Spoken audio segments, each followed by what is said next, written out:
Hi everyone. आज हम शुरू करने जा रहे हैं अध्याय 2,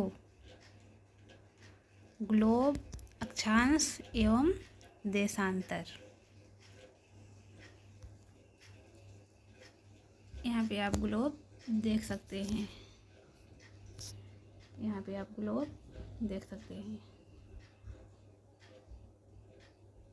जियोग्राफी में अक्षांश एवं देशांतर का बहुत महत्व है। तो आइए शुरू करते हैं।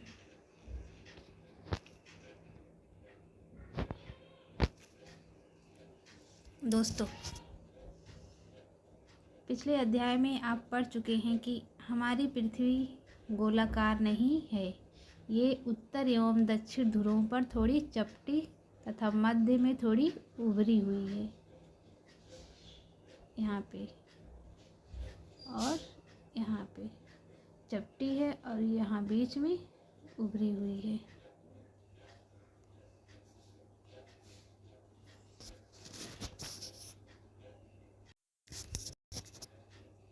क्या आप कल्पना कर सकते हैं कि ये कैसी दिखती है? इस संबंध में जानकारी प्राप्त करने के लिए आप अपनी कक्षा में सावधानी पूर्वक ग्लोब को देखिए। यही ग्लोब है। ग्लोब पृथ्वी का लघु रूप में एक वास्तविक प्रतिरूप है।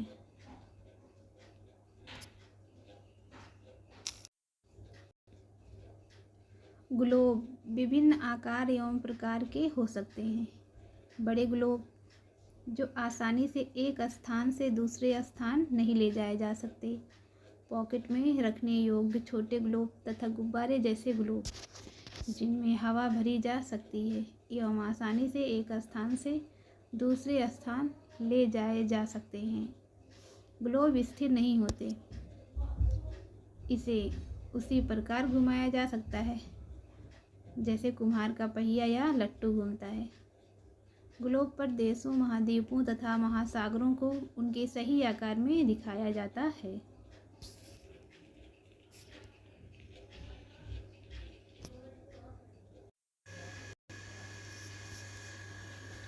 आओ कुछ करके सीखें। एक बड़ा सा गोलाकार आलू या गेंद लें। स्वेटर बुनने वाली सिलाई को इसके अंदर घुसा दें। ये सिलाई ग्लोब पर दर्शाए गए अक्ष के अनुरूप है। अब आप इस आलू या गेंद को उसके अक्ष पर बाएं से दाएं घुमा सकते हैं। आलू वाला प्रयोग आप अपने घर पे करके ज़रूर देखिएगा। एक बार ये प्रयोग अपने घर पे करके देखिएगा। पृथ्वी के समान किसी गोले पर किसी बिंदु की स्थिति का वर्णन करना कठिन है। अब प्रश्न ये उठता है कि इस प्रकार किसी स्थान की स्थिति कैसे बताई जा सकती है। इसके लिए हमें कुछ बिंदुओं एवं रेखाओं के संदर्भ की आवश्यकता होती है। आप देखेंगे कि एक सुई ग्लोब में झुकी हुई है अवस्था में स्थित होती है, जिसे अक्ष कहा जाता है। ग्लोब पर वे दो बिंदु जिनसे होकर सुई गुजरती है उत्तर तथा दक्षिण ध्रुव हैं। ग्लोब को इस सुई के चारों ओर पृथ्वी की भांति पश्चिम से पूर्व की ओर घुमाया जा सकता है। आप यहाँ पे देख सकते हैं।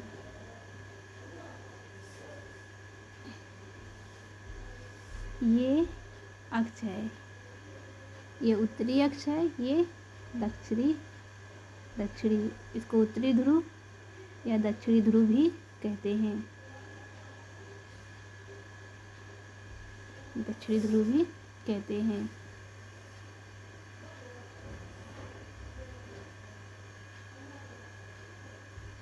देखो, इस ग्लोब को घुमाते हैं इसे।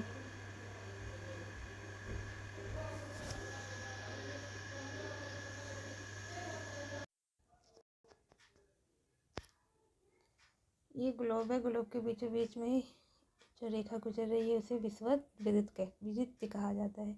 विषुवत वृत्त के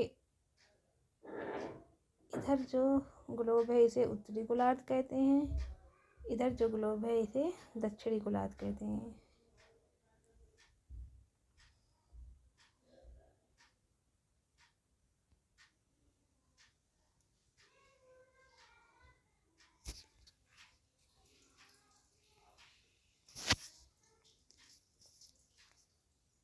पृथ्वी के उत्तर में स्थित आधे भाग को उत्तरी गोलार्ध तथा दक्षिण वाले आधे भाग को दक्षिणी गोलार्ध कहा जाता है। जैसा कि मैंने आपको भी बताया है, उत्तरी गोलार्ध और इधर के भाग को दक्षिणी गोलार्ध।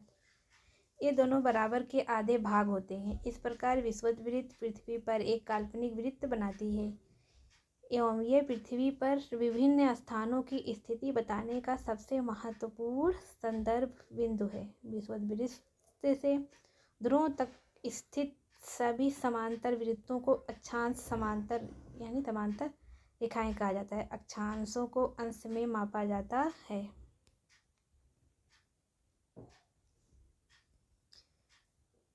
विषुववृत्त शून्य अंश अक्षांश को दर्शाती है। चूँकि विषुववृत्त से दोनों तरफ ध्रुवों के बीच की दूरी पृथ्वी के चारों ओर के वृत्त का 1/4 है, अतः इसका माप होगा 360 अंश का 1/4 यानी 90 अंश। इस प्रकार 90 अंश उत्तरी अक्षांश उत्तर ध्रुव को दर्शाता है तथा 90 अंश दक्षिणी अक्षांश दक्षिणी ध्रुव को। इस प्रकार विषुववृत्त के उत्तर की सभी समांतर रेखाओं को उत्तरी अक्षांश कहा जाता है तथा विषुववृत्त के दक्षिणी स्थित सभी समांतर रेखाओं को दक्षिणी अक्षांश कहा जाता है। यहाँ पे आप देख सकते हैं, ये देखो 60 डिग्री उत्तरी अक्षांश, 40 डिग्री उत्तरी अक्षांश, 20 डिग्री उत्तरी अक्षांश और यहाँ पे 10-20 डिग्री दक्षिणी अक्षांश। इधर के जो अक्षांश है उत्तरी अक्षांश, इधर के जो अक्षांश है दक्षिणी अक्षांश कहलाते हैं।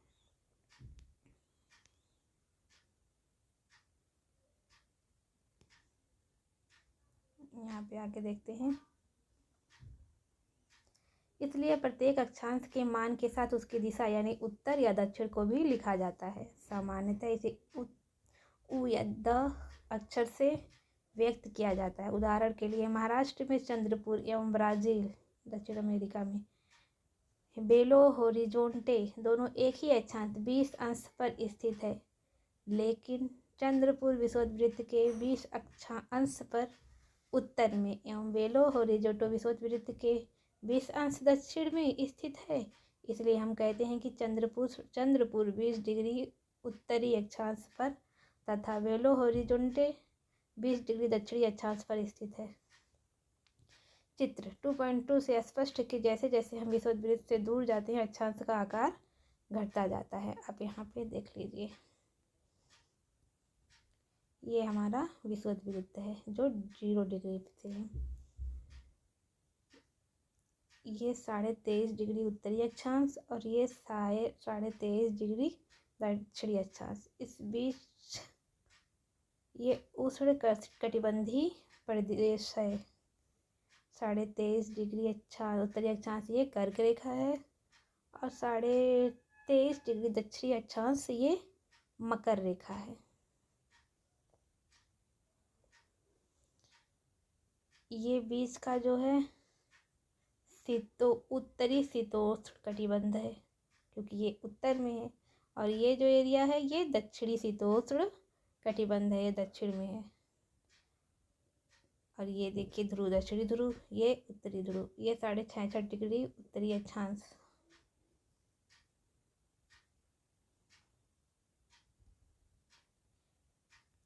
उत्तरी शीत कटिबंध और ये क्या है, दक्षिणी शीत कटिबंध। अब आइए आगे बढ़ते हैं। महत्वपूर्ण अक्षांश रेखाएं विषुववृत्त 0 डिग्री उत्तरी ध्रुव 90 डिग्री उत्तर तथा दक्षिणी ध्रुव 90 डिग्री के अतिरिक्त 4 महत्वपूर्ण अक्षांश रेखाएं और भी हैं। ये हैं, आगे देखते हैं। उत्तरी गोलार्ध में कर्क रेखा 23.5 डिग्री उत्तरी अक्ष में और दक्षिणी गोलार्ध में मकर रेखा ये 23.5 डिग्री ये भी रहता है। तीसरा है विषुववृत्त के 66.5 डिग्री उत्तर में उत्तरी ध्रुव वृत्त और विषुवत रेखा के 66.5 डिग्री दक्षिण में दक्षिण ध्रुव, जो कि 4 होते हैं। यहाँ पे आप देख सकते हैं कर्क रेखा, ये मकर रेखा, ये एक रेखा 66.5 डिग्री और एक ये 1 2 3 4 ये 4 हैं।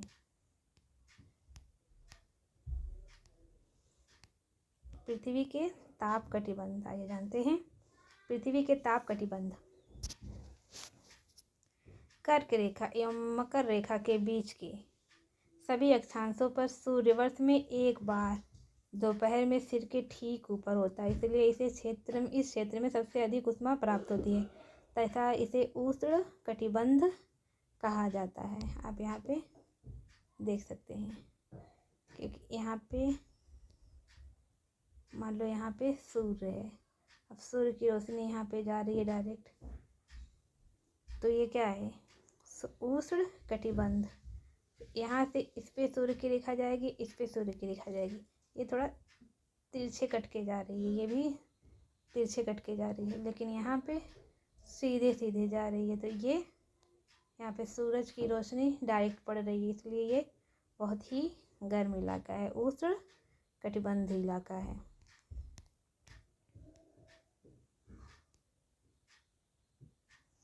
आगे देखते हैं कर्क रेखा तथा मकर रेखा के बाद किसी भी अक्षांश पर दोपहर का सूर्य कभी भी सिर के ऊपर नहीं होता, जैसा कि मैंने आपको बताया। ध्रुव की तरफ सूर्य की किरणें तिरछी हो जाती हैं। इस प्रकार उत्तरी गोलार्ध में कर्क रेखा एवं उत्तरी ध्रुव वृत्त तथा दक्षिणी गोलार्ध में मकर रेखा एवं दक्षिणी ध्रुव वृत्त के बीच वाले क्षेत्र का तापमान मध्यम रहता है, इसलिए इन्हें शीतोष्ण कटिबंध कहा जाता है। उत्तरी गोलार्ध में उत्तरी ध्रुव एवं वृत्त एवं उत्तरी ध्रुव तथा दक्षिणी गोलार्ध में दक्षिणी ध्रुव वृत्त एवं दक्षिणी ध्रुव के बीच के क्षेत्र में ठंड बहुत होती है, क्योंकि यहाँ सूर्य क्षितिज से ज़्यादा ऊपर नहीं आ पाता है, इसलिए शीत कटिबंध कहलाता है। आइए जानते हैं देशांतर क्या है। देशांतर क्या है, अब यहाँ पे ये देखिए, उत्तरी ध्रुव से दक्षिणी ध्रुव को मिलाने वाली रेखा क्या कहलाती है, ये देशांतर कहलाती है। किसी स्थान की स्थिति को बताने के लिए उस स्थान के अक्षांश के अतिरिक्त कुछ और जानकारियों की आवश्यकता भी होती है। आप देख सकते हैं कि प्रशांत महासागर में स्थित टोंगा द्वीप एवं हिंद महासागर में स्थित मॉरिशस द्वीप एक ही अक्षांश 20 डिग्री दक्षिण पर स्थित हैं। उनकी सही स्थिति जानने के लिए ये पता करना होगा कि उत्तर ध्रुव को दक्षिण ध्रुव से जोड़ने वाली संदर्भ रेखा से पूर्व या पश्चिम की ओर इन स्थानों की दूरी कितनी है। इन संदर्भ रेखाओं को देशांतरी याम्योत्तर यही कहते हैं तथा उनके बीच की दूरी को देशांतर के अंशों में मापा जाता है। प्रत्येक अंश को मिनट में तथा मिनट को सेकंड में विभाजित किया जाता है। ये अर्धवृत्त है तथा उनके बीच की दूरी ध्रुवों की तरफ बढ़ने पर घटती जाती है एवं ध्रुवों पर शून्य हो जाती है, जहाँ सभी देशांतरी याम्योत्तर आपस में मिलती हैं। अक्षांश रेखाओं से भिन्न सभी देशांतरी याम्योत्तरों की लंबाई समान होती है, इसलिए इन्हें सिर्फ मुख्य संख्याओं में व्यक्त करना कठिन था। तब सभी देशों ने निश्चय किया कि ग्रीनविच, जहाँ ब्रिटिश राज की वेधशाला स्थित है, से गुजरने वाले याम्योत्तर से पूर्व और पश्चिम की ओर गिनती शुरू की जाए।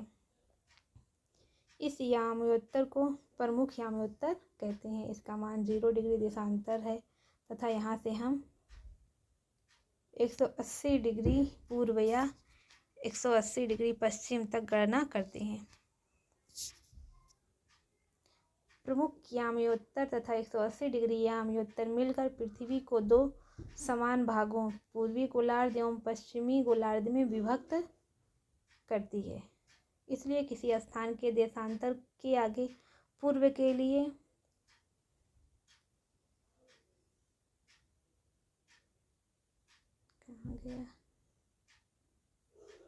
अक्षर पू तथा पश्चिम के लिए अक्षर पा का उपयोग करते हैं। यह जानना रोचक होगा कि 180 डिग्री पूर्व और 180 डिग्री पश्चिम याम्योत्तर एक ही रेखा पर स्थित है। अब ग्लोब पर अक्षांश रेखाओं एवं देशांतरी याम्योत्तर के द्वारा बनी ग्रिड को देखो।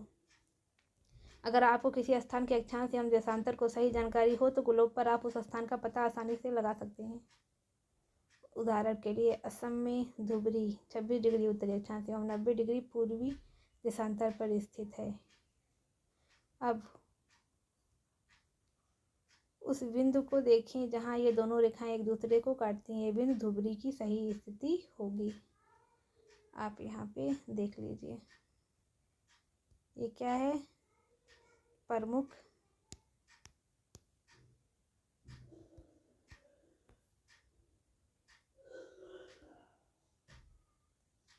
ये उत्तरी ध्रुव, ये दक्षिणी ध्रुव। ये उत्तरी ध्रुव और दक्षिणी ध्रुव को मिलाने वाली रेखा है प्रमुख यामी उत्तर 0 डिग्री। ये देशांतर रेखा है।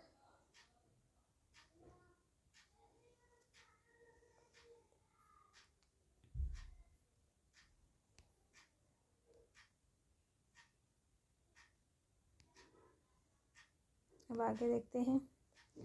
इसको समझने के लिए कागज पर समान दूरी वाली क्षैतिज तथा ऊर्ध्वाधर रेखाएं खींचिए। जैसे कि ये आपका ग्लोब है, फिर यहाँ पे आप क्षैतिज, ये बोल रहा है क्षैतिज और ऊर्ध्वाधर, बीच में ये, फिर ये रेखाएं खींचिए। ऊर्ध्वाधर रेखाओं की संख्या 1 2 3 4, 1 2 3 4।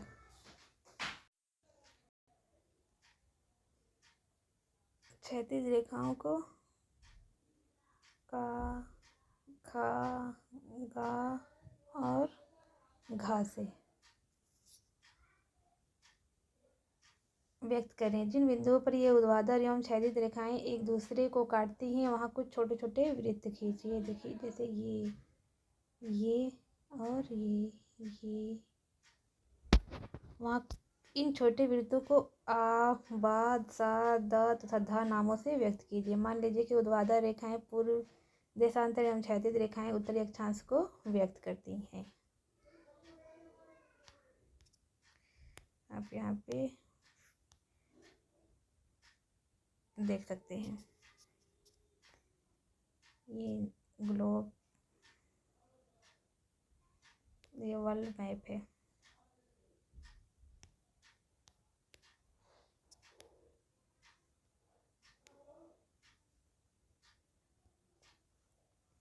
आप देखेंगे कि वृत्त अ खा डिग्री उत्तरी अक्षांश तथा 1 डिग्री पूर्वी देशांतर पर स्थित है। अन्य वृत्तों की स्थिति ज्ञात करें।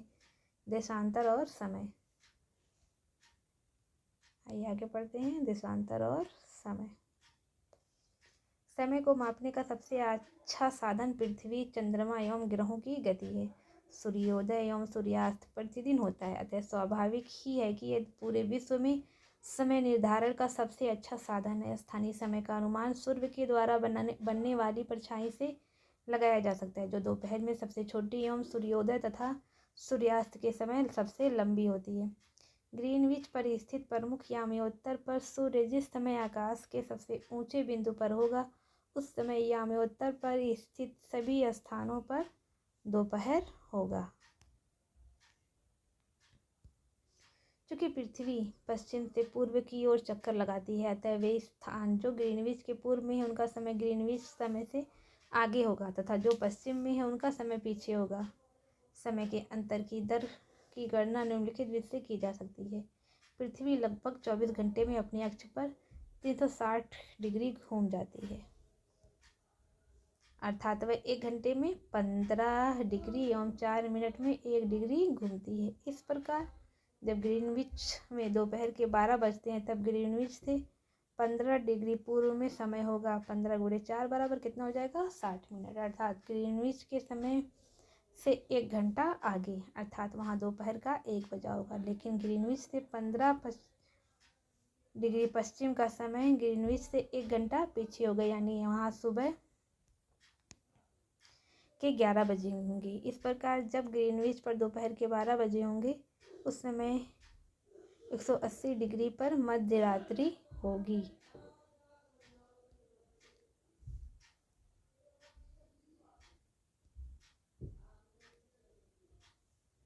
किसी भी स्थान पर जब सूर्य आकाश में अपने उच्चतम बिंदु पर होता है दोपहर में, उस समय घड़ी में दिन के 12 बजते हैं। इस प्रकार घड़ी के द्वारा दिखाया गया समय उस स्थान का स्थानीय समय होगा। आप देख सकते हैं कि दिए गए देशांतरी याम्योत्तर पर सभी स्थानों का स्थानीय समय समान है।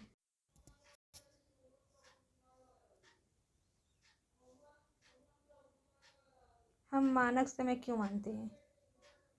अलग अलग याम्योत्तर पर स्थित स्थानों के स्थानीय समय में अंतर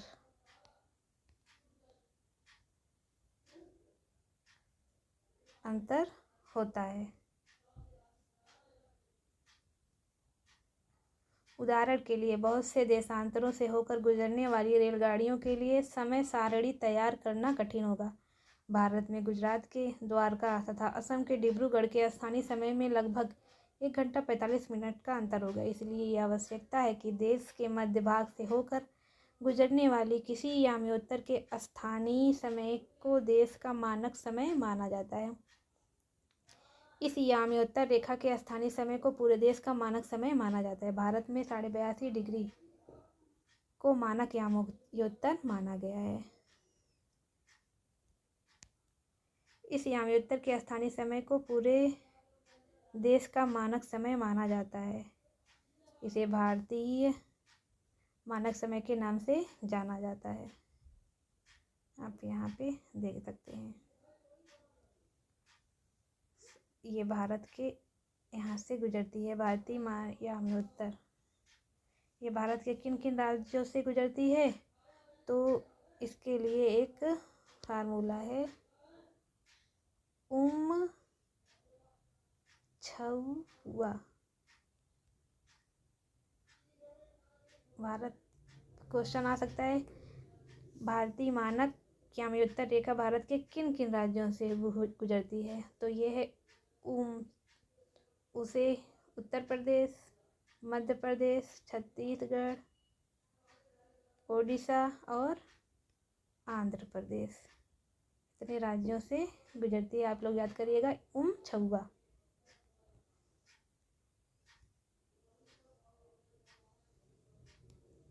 आगे देखते हैं। कबीर भोपाल के निकट एक छोटे से नगर में रहता है। वह अपने मित्र आलोक से कहता है कि वे लोग आज रात्रि में नहीं सो पाएंगे। भारत एवं इंग्लैंड के बीच एक क्रिकेट मैच लंदन में 2 बजे अपराह्न में शुरू होगा, अर्थात भारत के समय अनुसार मैच शाम के 7:30 बजे शुरू होगा तथा देर रात्रि में समाप्त होगा। क्या आप जानते हैं कि भारत एवं इंग्लैंड के बीच समय में क्या अंतर है? बताइएगा। भारत ग्रीनविच के पूर्व 82.5 डिग्री पूर्व में स्थित है तथा यहाँ का समय ग्रीनविच समय से कितना घंटा? 5.5 घंटा, यानी 5 घंटा 30 मिनट आगे। इसलिए जब लंदन में दोपहर के 2 बजेंगे तब भारत में शाम के 7:30 बजेंगे। कुछ देशों का देशांतरी विस्तार अधिक होता है, जिसके कारण वहाँ एक से अधिक मानक समय अपनाए गए हैं। उदाहरण के लिए रूस में 11 मानक समयों को अपनाया गया है। पृथ्वी को 1 घंटे वाले 24 समय क्षेत्रों में बांटा गया। इस प्रकार प्रत्येक समय क्षेत्र 15 डिग्री देशांतर तक के क्षेत्र को घेरती है। ये भारत का मानक समय नैनी से गुजरता है, इलाहाबाद के नैनी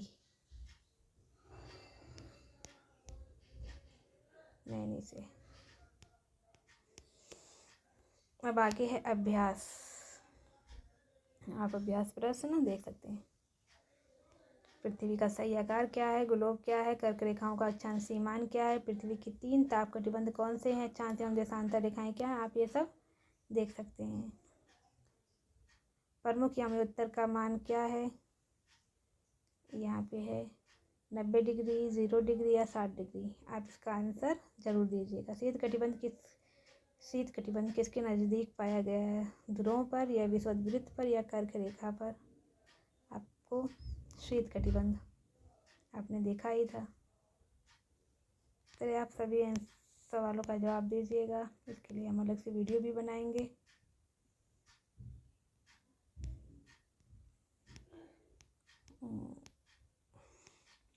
आगे है पृथ्वी की गतियाँ, जो कि हम कल पढ़ेंगे।